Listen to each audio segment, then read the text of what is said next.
It's ClipperBlog Live. Fred Katz here after the Clippers' silky smooth 120 to 100 home win over the Mavericks. Surely one of the best Clipper wins of the season.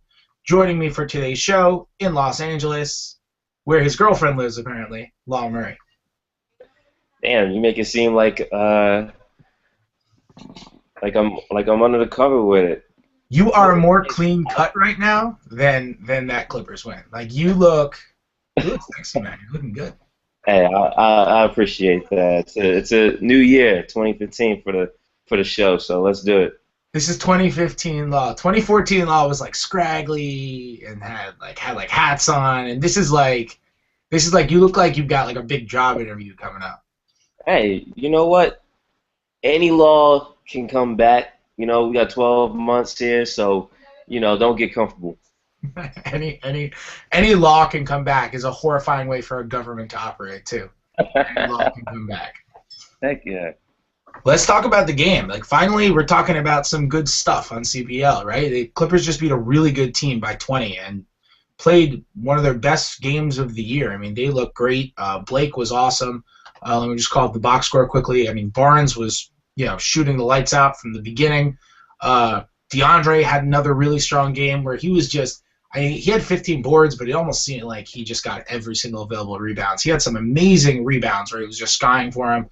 CP3 had a really good game. It was just, Redick shot well. It was a really, really cleanly played game, especially by the starters. Did you expect a blowout like this coming into this one? First of all, I probably should have expected a blowout because every time I'm on CBL, the Clippers win significantly. So I'm just going to put that out there. In reality, though, this is the first meeting between these two teams. The storyline coming in was Rajon Rondo and Doc Rivers going at each other for the first time, and it was a rout. I was very surprised by this. I was very surprised because it wasn't like it was a rout right from the beginning. The Clippers started the game really well, and then the Mavericks started the second quarter very well. And a key moment was Joey Crawford, the head official. He went down towards the midway point in the second quarter, a little after that. And the Clippers had a 4-point lead when he went down.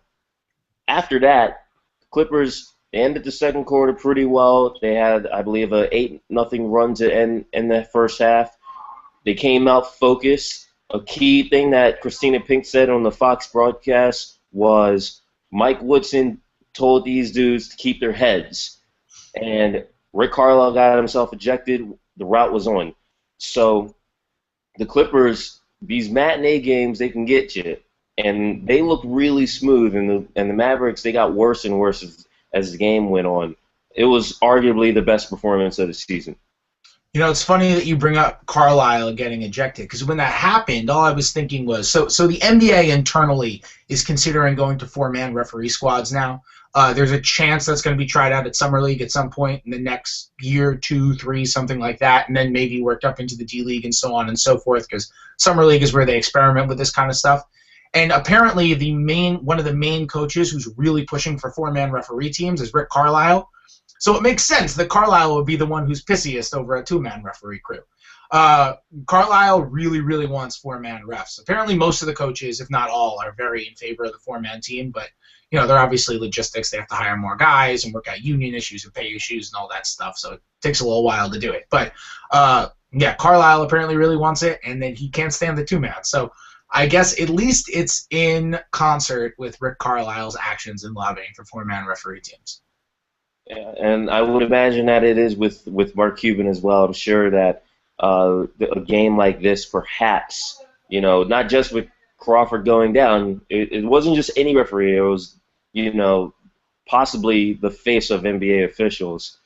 And Carlisle being ejected in a major game like this, I mean, this isn't going to be something that someone's going to forget anytime soon. I don't think it played a role in the outcome of this game. This was a great performance by the Clippers, but it's certainly going to be an interesting conversation to be held. Let's talk a little bit about the game because, like we said, the Clippers won by 20. They played great. So what was the key to the win? Well, I think the big key to this win was Matt Barnes' energy to start the game. I think the biggest weakness of the Mavericks is the fact that they put so much pressure on Tyson Chandler to clean these guys up. Now, he started this game kind of watching Blake and DeAndre, but the guy who was the most aggressive early on was Barnes. And you saw it not just in transition, but you saw some dribble penetration. You saw some hitting the offensive glass, which is something that even with Chandler, the Mavericks are very weak on the defensive boards. When Chandler's out the game, it's just that much worse. So I think they were really aggressive. Guys inside did a nice job. But as the game got away from Dallas, you saw Blake Griffin hitting shots and just doing a really nice job of picking the spots. This was his 5th career 20-point game where he didn't hit a single free throw. He only got to the line twice, but he made 11 out of 15 shots, and he played really in control. It was a quiet 20 points, but very efficient, very effective. I think all the Clippers, they played with great balance. They shared the ball really well. They had 31 assists. That is just an incredible number. You look at this game compared to how they played Monday night against Atlanta, and you just see a focus. And you even see maybe some building off of the blowout that they had against the Los Angeles Lakers on the Clipper floors, of course. So I think the biggest key here was Dallas just really didn't have an answer defensively for a good shooting game from the Clippers. Yeah, and Barnes, like you said, I think he's at 18 for his last 38 from 3. He's so streaky, right? He gets on these streaks where he gets super cold, like in the preseason when it was, like 6 for 44 from the field or something awful like that. And then he gets on these streaks like this where he's just 18 for 38 from 3 and he can't miss. And defenses don't really pick up on it because who the heck is going to know unless you're watching the Clippers every day that Matt Barnes is 18 for his last 38 from 3. And defenses don't really pick up on it, and all of a sudden Matt Barnes, they're still helping off him and leaving him open. Now Matt Barnes is hot and he's getting open looks and he's hitting even more of them, and he's making basically half his threes now. And Barnes gets a lot of crap, but Barnes is having a good season. I mean, he's up to around 39% from 3, and yeah, he's not necessarily a floor spacer in that he creates gravity and forces guys to come up on him, like say like teams do when Dirk is there or something, where you're never going to help off Dirk. Barnes is obviously going to be the guy you're going to help off of, especially when you got Redick on the other side. You're not going to help off Redick.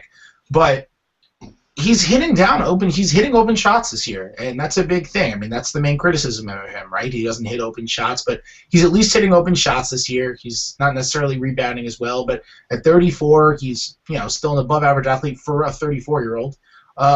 He gets a lot of criticism, but Barnes is having a pretty nice year. It's just that he's more the symbol of the Clippers' problem than the Clippers' actual problem. It's that, he's not really a starting caliber small forward, but if he's your backup small forward, I mean, he's a really, really good, 8th man, I'd say. And you disagree with that?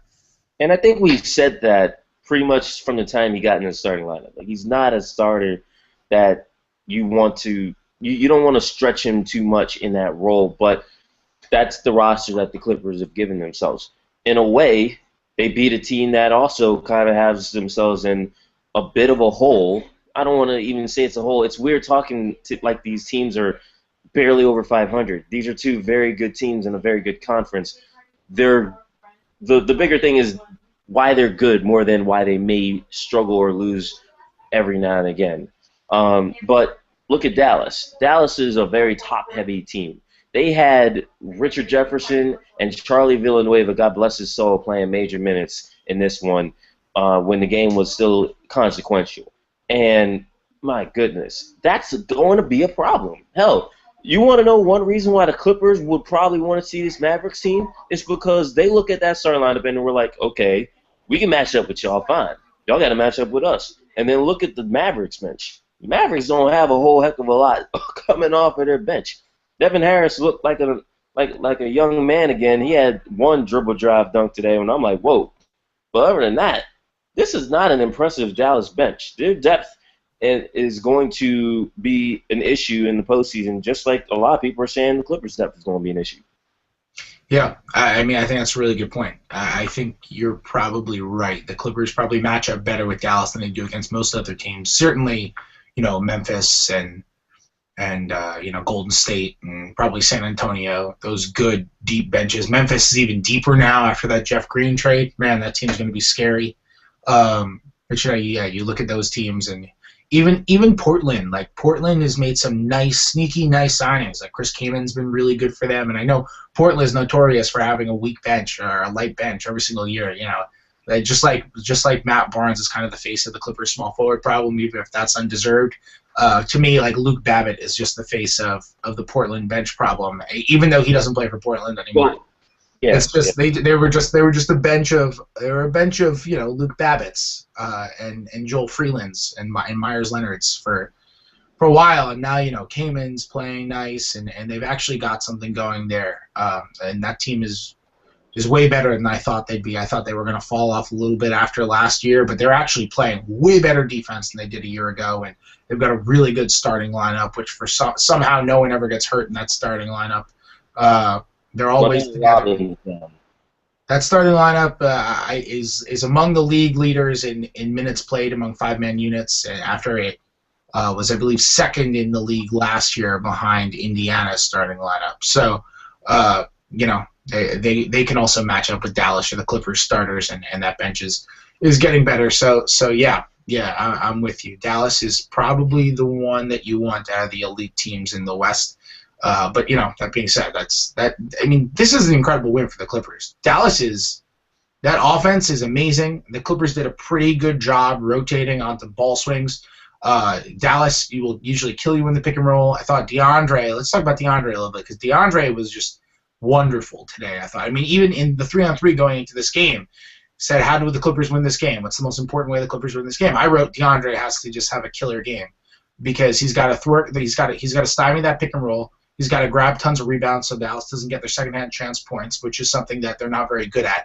And he's got to make sure to help like crazy so other guys can feel confident rotating onto shooters. And I thought he was wonderful in every one of those facets today. Yeah, and you know what? DeAndre even left a few points on the table, because DeAndre does this thing where he tries to dunk as hard as possible and hits every part of the rim. But DeAndre's value offensively is that he finishes. He takes up space inside. He's a guy that you just have to keep a body on, and he benefits from getting to play with a willing passer and a skilled passer in Blake Griffin. So you can't just ignore him. You can't just take for granted that DeAndre is going to just, not be a factor offensively because he doesn't get his touches in non-shot situations. The fact of the matter is, when Blake has it, when he's got a shot fake, when he's drawing the defense, when the defense is just unbalanced and broken down, that's when he's a guaranteed 2 points just about. And he just did a really good job moving off the ball, like you said, taking advantage of the fact that Dallas only has one credible interior defender, and when that guy isn't in the right spot, it's over. Yeah. Let me ask you this: who's your player of the game? My player of the game, and damn it, I say this every time, and I know I praised Matt Barnes for his play early, but I thought Blake Griffin's second half play ended this game. It made this game just not in doubt in the second half. He had a relatively slow start, but second half he really took over, played really well with both the starters and the second unit, and even though he wasn't able to get that free throw, he did a nice job offensively and didn't get cooked as much defensively. So put it on Blake for leading 6 guys in double figures today, and not a weak double figures. DeAndre was the low man with 13 points. So almost a team effort, but give it to Blake. Yeah, I'm with you. 6 assists again, too. I mean, yeah. that's he's averaging almost 7 over his last 16, 17 games. Every day, 6 assists, 7 assists, 8 assists. It's crazy. Power forwards don't put up passing numbers like this. I wrote the other day that the only big man to average, he was averaging 6.8 assists over his previous 16 games coming into this year. The only big man, or coming into this game, the only big man to average that many assists over a full season is Wilt Chamberlain, unless you consider Larry Bird a big man, but he's not a big man. So the only big man is Wilt Chamberlain. And that's crazy. That whenever you're saying, the only guy who's done what you potentially could do is Wilt Chamberlain, then you're doing something pretty big. And Blake's obviously not doing it over a full season. He's around 5 per game for the full season, but I don't know. At first I was like, yeah, passing hot streak, this is great. But this is 17 games now where Blake is just consistently 6, 7, 8 assists. And I'm just starting to think, like, maybe he's just morphing into this guy who's going to put up, like, LeBron numbers with a little less scoring. And basically LeBron without the three-point shooting. You take away a couple LeBron threes a game, and he's at 22, 8, and 6 in, LeBron prime. And that's what Blake's doing right now. It's just really fascinating to watch the player he's becoming. He's totally transformed. And he was always a fantastic passer, but now I think I don't even think it's a question. He's the best passing big man in the league, and he's going to be one of the best passing big men ever with just how versatile of a passer he is in transition, the pick and roll, running sets in the half court. Like, I'm starting to convince myself that I just want to see how he does playing point forward. I don't know if he can do it. I just want to see, like, a 3-minute stretch where he plays point forward and just see what happens. Because I feel like it's possible. Like, I wouldn't be surprised if he could do it. He probably can't, but I just want to see it, I want to see what the lineup would look like if he has to do that. I want to see if the Clippers will practice. I want to see if his decision-making improves in those stretches. He definitely has the skill to do it, but it's about putting the right players around him to succeed, and it's about getting in his head that he can't just run over Monte Ellis on a fast break. There has to be a sense of control. But you're right. I mean, for a 6'10", 250-pound guy, he's incredibly skilled. That's something that people, I hope, have appreciated for 5 years instead of just these last 2. So let's play a game. Let's assemble the Blake Griffin point forward lineup. What do you think is the optimal lineup? Do you just play the starters, or are you've got to surround them with shooters, right? You want to have Chris Paul and J.J. Redick out there for sure.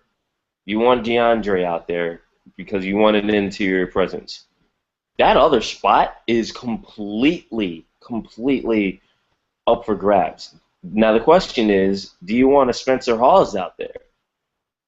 And I mean, you've got a guy in Spencer who's a semi-good shooter. He still does this maddening thing where he will dish open threes multiple times on a possession, but he can pass, he can space the floor a little bit, he can rebound. So what do I think you can have that lineup out there. That's a huge hulking lineup. That and it would force teams to place guards on the floor because you got Redick and you got Chris, or you could have Crawford out there. Yeah, so I think you play Crawford. It's such a weird lineup. It's so weird. I just want to see it. Just do it for 3 minutes in a 15-point game in mid-February against Utah. Just do that for 3 minutes when you're up 15 in the third quarter against some random team that you can just trounce if it doesn't work. And if it doesn't work, then you just don't do it. But I just want to see it. I want to see it happen. I think he has the physical skills to do it. I agree. The question is his decision making good enough? And it's probably not, and he has to develop that. But I think he has the skill set where he can do it.